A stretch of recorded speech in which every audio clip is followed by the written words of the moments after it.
Hey guys, welcome to another episode of the Intellect Selectah podcast. Today's episode is brought to you by purebredbjj.com, and we are joined by a very special guest. He is a pioneer of Brazilian Jiu-Jitsu on Guam, one of the pioneers of surfing community on Guam. He is a black belt of the third degree, a team member of AMP, Fuckeye, and Show Your Roll. Let's give a warm welcome to Sensei Steve Roberto. Sensei, thank you for taking the time to do this podcast. I really appreciate it. Anytime, Tim. Thank you for having me. Let's go ahead and get started and were you born on Guam? No, I was born in Long Beach, California, but I was raised on Guam from the age of 4. I consider Guam my home, and yeah, I'm Guam bred for Oh sure. wow, Long Beach, cool. That's awesome. I like doing these podcasts because I get to know, I get to know the mind behind the man, and you guys are very influential to me. You, Roman, and all the guys that were so nice to me before and up to now. I really appreciate you guys so much, and for even just taking the time for a small podcast like this, and I really appreciate everything you guys do for us and um, my family and my friends too. Uncle, who was your mentor growing up? I'd have to say, I'm I'm the second youngest out of 5 brothers, so for sure, my older brothers, um, just the people that my mom put in my life. I come from a divorced couple Mm. when I was very, very young. So my dad has not been a part of my life. So my mom, she played both roles very well. And then she made sure that we were around the right type of fatherly figures, that were going to be very positive and very influential to us. So I had a, I was surrounded by some really good uncles. I was surrounded by my brothers, so those were my mentors growing up, even before jujitsu. Yeah. Wow, that's yeah, I I my mom also and my pops, they got divorced early on, it doesn't work out and stuff, but my mom also did a really great job, and behind every great man is a great woman. So, I applaud your mom for going through it and just to get to it. You know what I mean? And raising your siblings to have honor and respect and dignity. I really see that come through in all your work, and it's awesome. Um, what Well, prompt? they always say it takes a village, right? So, Mm-hmm. Yeah, so I think my mom made sure that the village helped out to raise us, Guam style, right? definitely, definitely. Um, Unc, what prompted your fascination with martial arts?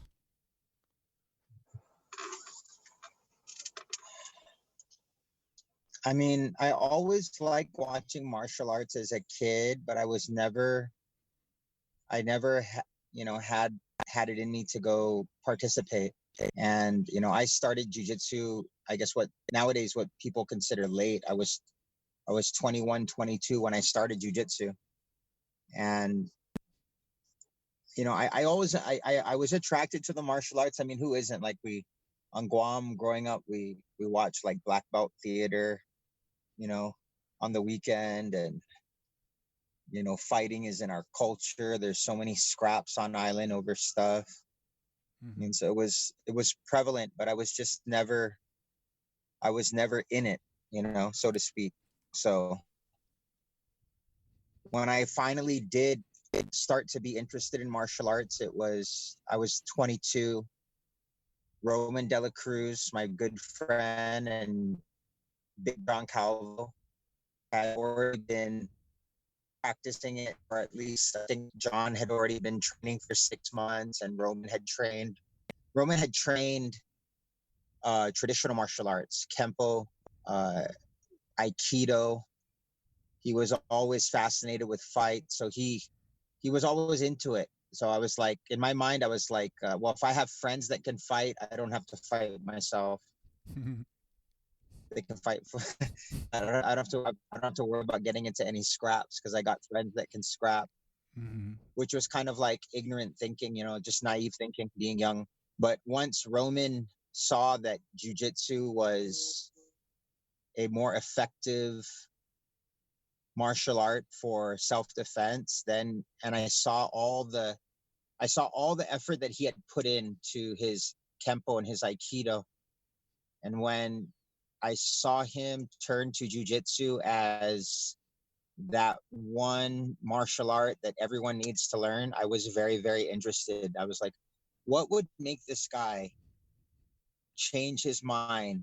He's such a very driven person. What would make him change so mind? And once I saw jujitsu, I understood why. And so I was very hooked from the start. I knew I wanted to do jujitsu right after my first training session.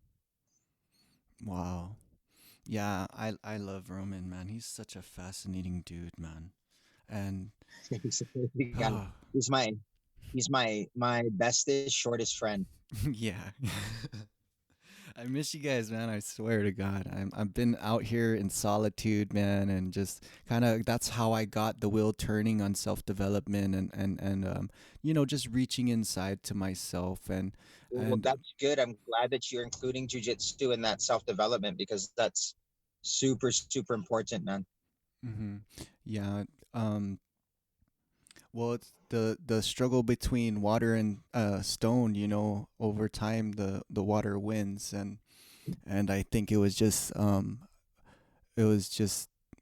maybe God's will to like after hanging out with you guys and seeing you guys' philosophies and how it shaped your character and I wanted to be like that when I was growing up and I was really pretty lost in my 20s when you guys saw me and I was drinking all the time, partying all the time, playing music all the time and I was just pretty much lost and you guys honestly like steered me in the right direction and I know this is I tried to tailor the podcast for the listeners who also may not be into jujitsu or martial arts, but a more of a mindset type podcast because everybody can take some time to develop their minds, and Positive mental attitude, positive mindset, right? mhm, definitely. Um, so Roman introduced you. You saw his obsession and fascination with it. Um, and after your first match, did you win your first match, Sensei? I mean, no, I mean, like, ooh, I mean, I remember training for a good year and a half before I even uh, went into any type of like tournament. You see, at that time, jujitsu today in 2020 is not like jujitsu back in 1996. This is Guam in 1996, Tim. So there's no, jujitsu was for mixed martial arts. Jujitsu was for pure self-defense. It was hard to find a gi, let Mm, alone a mat, you know, mhm, and and there was no real rush to compete. There was always that rush and that drive to get better first. Like, I guess we were so proud of representing jujitsu that we didn't want to fucking lose. We don't want to. Excuse me for cussing. no, hey. Can I cuss on your Yeah, on dude. your This is honestly, I told RP, I was like, bro, all I do is be curious, be fascinated, and shut up, dude. This is you guys' podcast too. So I'm like, Yeah. So I mean, there was no the jujitsu that we were learning at the time was definitely just to allow us to dominate against all other arts, and we were very, very driven to not make the name of jujitsu look bad because it was already like the traditional martial artists were still very skeptical of it. Uh, you know, uh, the general population thought that we were just thugs. They didn't understand what we were doing or who we were about or anything like that. So I think training was just a very, very big focus for me. So I remember training for at least a year and a half before I ever did my first tournament. My first tournament, actually, Roman and I, we did our first tournaments in Japan, and it Wow. was we went to go train in Japan, for an extended training trip in at Purebred at the Purebred headquarters under Ensign, and I think this is just like the first week that we were there. We were eating dinner, and Ensign goes, "Hey, don't eat too much because you still got to make weight." And we're like, "Make weight?" It's like, "You still got to make weight for the tournament tomorrow." I'm like, "What is he talking about?" He goes, "Oh, I signed you guys up to go fight the tournament tomorrow." So Wow. yeah, he told us like literally the night before. And so um, I remember it was called the Omiya BJJ Jam at Purebred, and we both, that was Rome and I's first tournament experience. Wow. Man, Sensei, I did a first tournament too after training a year, and I was training 3 times a day for 6 days a week, studying my ass off, 16 hours a day. Um, and I was extremely obsessed. In my first tournament, I was I was really really nervous. And in the first interaction when our two bodies met, after that first initial scramble, like my arms were shot. I was done, and I can go in the gym for 3 hours, but I couldn't handle the adrenaline. I was so scared. It was scary. Yeah, I think that's a lot of your body having to deal with anxiety. I'm a very anxious person, to be honest. Yeah, I think that's what kept you from training in the beginning, because we would always invite you to always tell your primo, man, Ray Paul, Afa, what is Tim doing? He's not doing anything. Tell that guy to come train. And I'd say, he would tell me, he goes, man, I think he has some anxiety, as we all do, Tim. Yeah. All of us, trust me. You think that you're getting anxiety just from talking to me?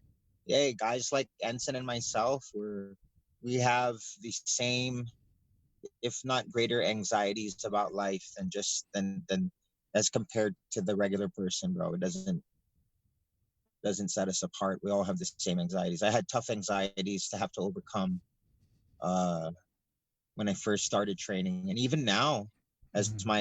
my jujitsu develops to a different meaning, like being a school owner and being a black belt and being just a me, Steve Roberto. I have to like look at the different facets of how my anxiety affects me. So I think what helps us is that we just stay consistent, and little by little, as you keep doing it, you don't quit. You will get better and better at dealing with those anxieties. They won't be so serious as they were before. Am I right? Yes, I was just about to say I wasn't a very confident person. I always put up a front, even on stage and when I was jamming. I would get myself numb. I would drink so much. It was false confidence, to be honest. And Yeah. when I started jujitsu, it gave me a true confidence, and that's kind of where I'm at right now. Is I was able to taste what true confidence meant. It's like, it's not like you're a tough guy or anything. It was just, I'm confident in myself. I saw myself getting better. Saw myself being um, a hammer. I mean, a nail for so long. Until the next white belt group comes in, then I get to taste to be the hammer, but I'm not gonna be like a bully or anything. And it was a taste of true confidence. Without, I wasn't drinking, Sensei. I wasn't smoking. I wasn't drinking. I was a different guy, and Okay. it was all because of martial arts. And um you know so, like, speaking of overcoming fears, like, how did you overcome your fears in your battles, in your jujitsu journey? Like, did it go away completely, or did you have to? I mean, you said it didn't go away, but I'm sure you had to grab a hold of some type of confidence to be successful as you are in jujitsu. So when did supreme confidence kick in for you? Ooh, I don't think it's like, I think the best way to explain it for me is that I don't I don't feel so anxious when I compete. I still compete now. I mean, I think from 1997 till now, I think there was only like a year where I took off. I took off in 2013 because I had major knee surgery. Uh, but then I got right back on it the next year. I had a great next year coming back. And that was when I was feeling the least confident. So I don't even know what the heck was going on, you know? Mm-hmm. But it doesn't, I think that's a real big indicator, just that example, coming back from a long injury, coming back from a bad injury and being off the mat for extended amount of time and then doing good. I wasn't so much like, I didn't have anxiety, but I was like not fear, not like scared to fight or scared of the result, but just like anxious to go. I was very anxious to get at it and to just, you know, I've been gone too long. I really want to get this over with, kind of feeling, not so much like, oh man, I'm stressing about this. I was just, you know, I didn't have a, I wasn't scared, but I was very anxious. I wanted to get it done, you know? And I think that just comes from having good instructors that make you believe in yourself and make sure that you do the work so that you can back it up. And then having a good squad. I have a, you know, people like, oh, you know, you guys are just from Guam. I'm like, no, we're not just from Guam. We're the best. They freak out that, you know, I'm like, I'm not trying to be cocky. It's totally a confident based opinion, you know, like I, I, I train with super tough guys, Mm-hmm. and that in turn makes me a tough guy as well. I have to carry that mentality with me, and that's what I think has really helped a lot of my personal success. You know, it's because of those things. So if you ask me like when did it kick in, I definitely say uh I think probably like at purple belt, when I knew that I was gonna keep doing this for a long time. I was like, I'm already at the halfway point. Fuck, I might as well just keep going all the way. So I think once I was just like fully like released myself to the fact that I really want to do this for the rest of my life, I think that's where it just kicked in. You know what I mean? Yeah. I That's think for a lot of like white belts, they don't know why they're doing jujitsu. Some guys do it because their friends are doing it. You know, some guys, I don't know. You know, that's why I did it. I did it because my friends influenced me. But your reasons are going to change why you stay engaged, you know? definitely. And that brings me to my next question is what kept your drive going? How did you feed your drive? Well, you know, in the beginning was the ability to gain confidence and physical being. I felt confident in defending myself and defending my family. I felt a better feeling of awareness. You know, those are the things that really drove me to want to continue doing jujitsu, or that like got me hooked on jujitsu. And then I want to say now, you know, I'm 45 going on 46. It's definitely the ability to stay healthy and to recognize that my true wealth is represented by my health, you know, not by my bank account, you know. Mm-hmm. Um, we come from an island where it's not the best health practices. We Definitely. don't have the best diet. People don't like to work out. Um, we celebrate for any reason possible, which makes us gather around food. And We become emotional eaters, religious eaters on this island. And I just, I'm not trying to be judgmental. People will take this the wrong way, Tim, and say, oh, I'm not trying to shame anybody's shape, or I just know that as you work on being healthy, you'll feel better about yourself. And when you feel better about yourself, you start treating people better, and then you'll start feeling better about yourself even more. Uh, and for me, that's what it is now. It's like I feel good when I work out. I feel good watching my crew work out and put in their effort and see their rewards. Like things like that. Like, it's hard to describe because people are like, oh yeah, it's so easy. It's not easy. I drag my ass some days. You know what I mean? I'm like, Mm-hmm. I'm beat down. My hands are hurting. My neck's hurting. I'm telling myself I could take a break. But I didn't feel like that 10 years ago, or even 20 years ago. I had a different feeling. I was like, I got to learn more. I got to learn more. I got to keep doing this. So now, my direction has changed, and the narrative that keeps me going for sure is that my health is the most important thing to me, because it is the most important thing to my family.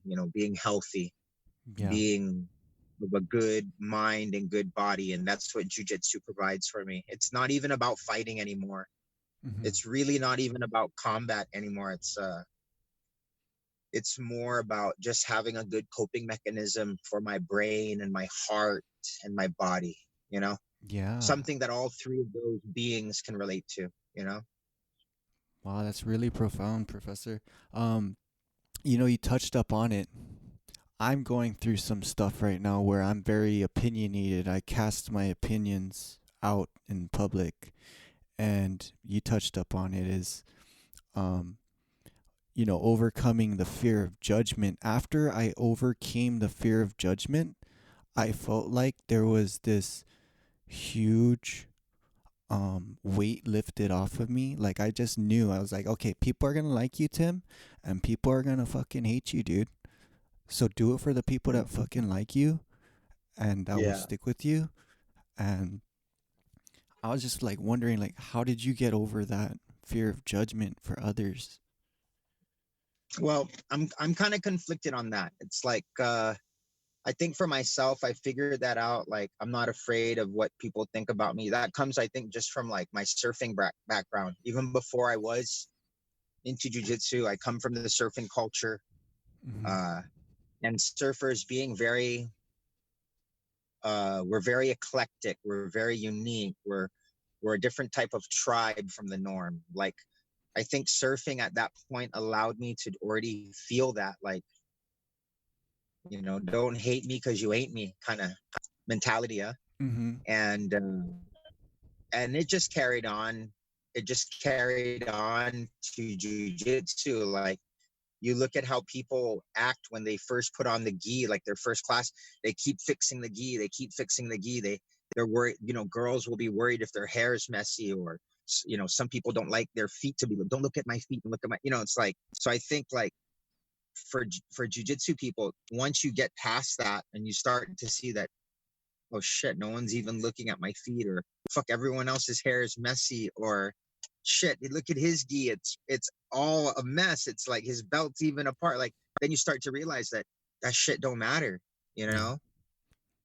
know. Now, the one thing that I don't like in this day and age is that everyone gets a platform to express their opinion, and there's some people that should not be doing that. You understand? Yeah. There's some people that, wow, dude, you should not have a podcast, and you should not be saying shit you know, They don't on understand their social media. power and Yeah. So if you do, please, please, please take it upon yourself. Like you said, you do it for the people that love you, right? You mm-hmm. owe it to them to make sure that you're very educated and you're correct, and that if you're ever wrong, admit to being wrong, and correct your mistake. You know what I'm trying to say? Yes, I do. Don't be opinionated to the point where you can't be fucking told that you're wrong, and you're wrong. You have to Yeah. admit when you're wrong. If you get pointed out, make sure that you're educated on the things that you're talking about. Don't just go out there and just blurb what you want to blurb. So, Mm-hmm. um, yeah, when it comes to like not worrying about being judged, there's a couple mechanisms to that.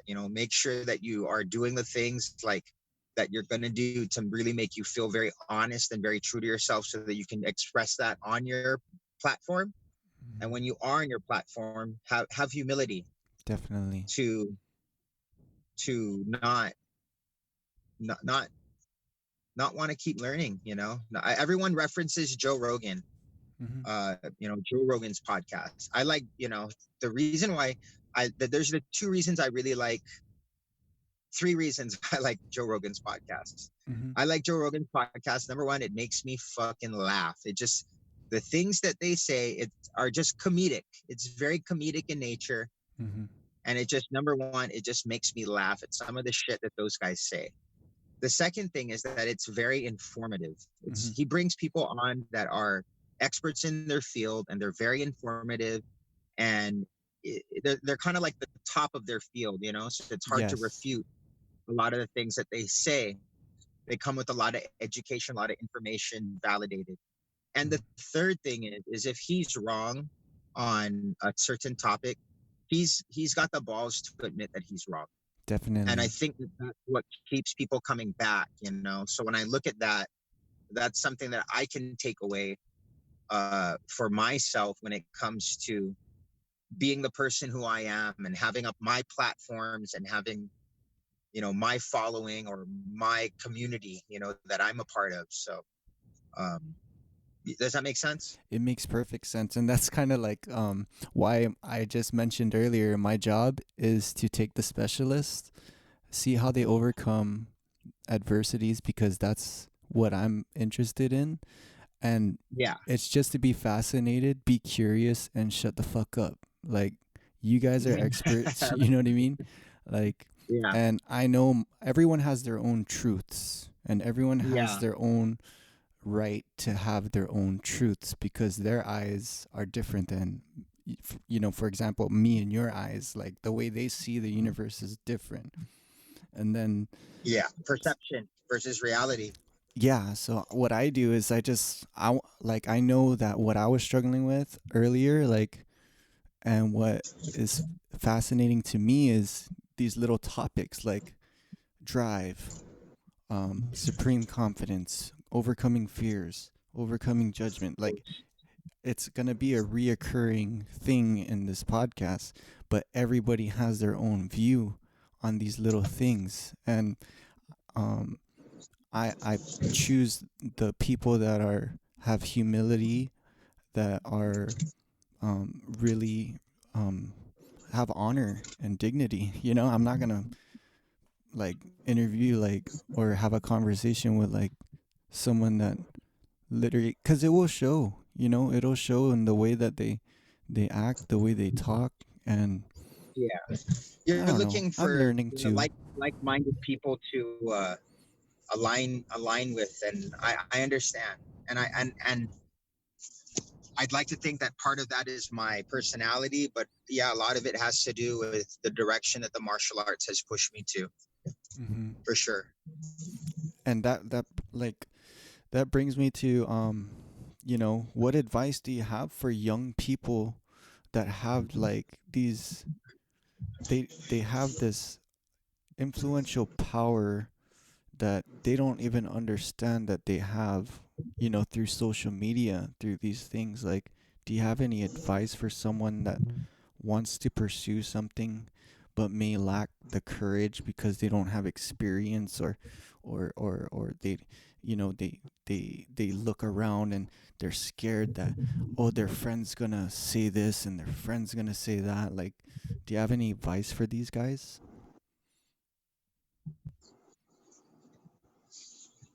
Man, it's hard to put that into a like relative statement, because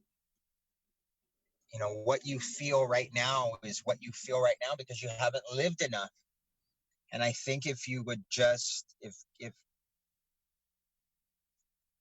You're either gonna jump feet first into what you want to do and not care. Some people have that in them.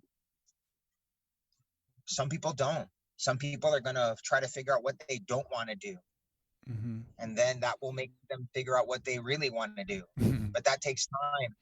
Definitely. That takes a little bit too much time. So I think I think fate has a big part in it, where fate will just do its thing, and your path will cross with the path that you're intended to do. Or you're really going to follow your heart. You're really going to just swallow that big lump in your throat, and really try your best to live your dreams. you know they say that, what's that saying, Nike, just do it, right? Mm-hmm. Life is short. Really look deep into those things as to what the meanings are of them, because life is very short. You're going to have to really pull the trigger and get it done, Mm-hmm. because the all the other ways require too much time, and time's the enemy. I see. Uncle, man, let's see. What are your thoughts since we're on this? I know it's very broad and it's very tough to answer. I mean, like I'm asking you like some really crazy questions, but what are your thoughts on manifestation? Ooh, I think it's possible. It's highly possible. Like, you have to keep your mind open for that kind of stuff, because there is that other realm that we just don't know. There's You just don't know. You don't know it's true. You don't know it's not true. So I have an Yeah. open mind when it comes to uh, those type of realms, for sure. Yeah. Oh man, this is crazy. We can talk like all day and stuff, man. It's crazy. Okay, let's move on to surfing. How was surfing back in the day? Were you guys like kicking out locals and stuff, or how was it? It's all about respect, right? Yeah, I mean, man, we were definitely starting surfing in Guam was tough. You really want to surf, because there was older boys ahead of you that weren't they had to take their lickings, and you can't just be so nice and let these guys come in. And now it's so different. Now it's anyone can come out, and anyone can post pictures, and we would never do that stuff before. Like, we worked really hard to keep Guam a secret from the rest of the world. I don't think people really realize that. uh and people are like, oh, you let your surfing speak for yourself. You can have a lot of waves, but man, we did what we did because at least for me, I felt it was right. Being a local, just looking for respect, making sure that you got it. If you did that, everything was cool. So yeah, it is about respect, giving and getting it. Some people don't understand that, especially in this modern, fast-paced world. And that was something that we had to learn. It really helped mold us, for sure. Locals only kind of Yeah. mentality. Yeah. I It's remember moving today.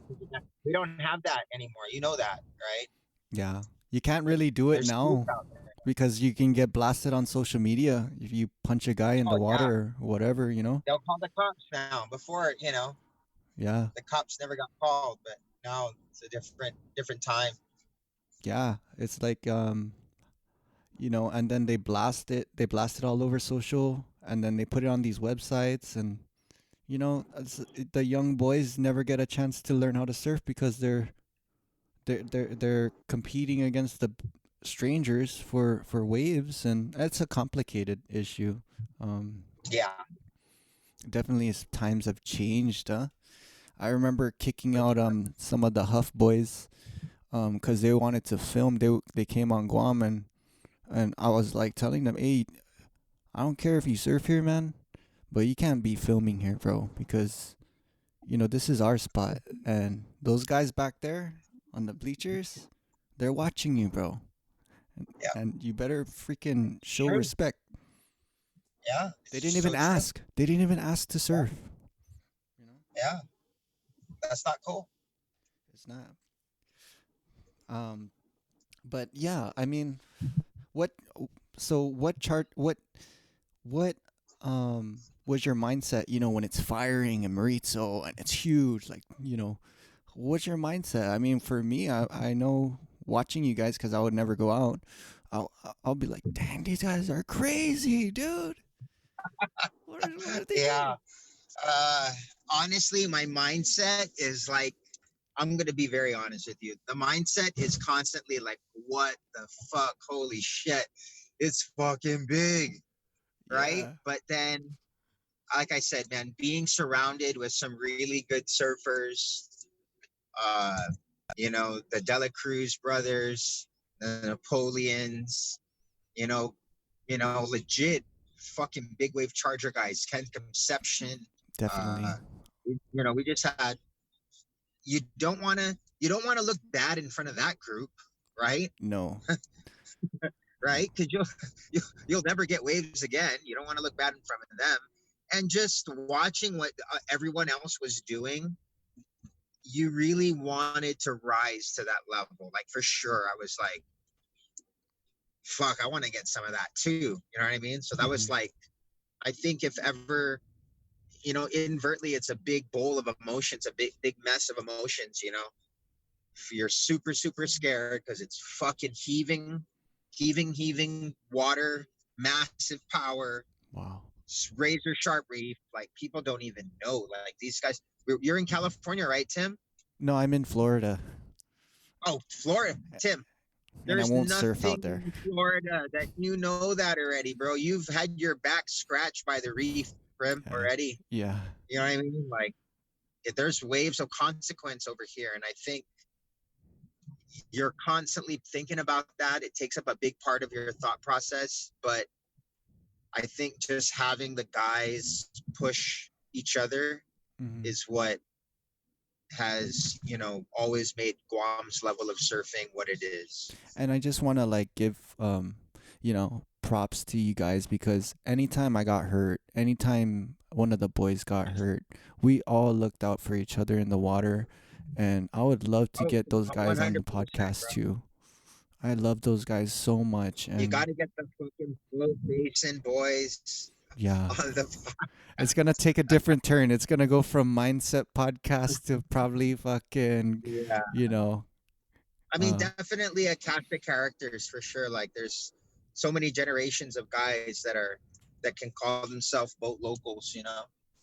yeah, and I'm proud to be at least one of the grommets that the last grommets. I'm sure there's a couple more, the kids of the boys, Yeah, but I'm glad to yeah. be alive to witness you guys, and it's such an honor for me to get to know you guys. Like I was telling Sensei Ensign, it's like to be alive right now from the beginning stages, watching you guys to where it's just kind of just madness now. It's just amazing. And I really want to thank you guys for your friendship and for teaching me and also I'm also learning nonstop, Like you said, I don't got shit figured out. I'm figuring it out. You know Yeah, what I mean? And it's a beautiful thing. we're always doing that every day, trying to figure it out. All this new shit. Mm-hmm.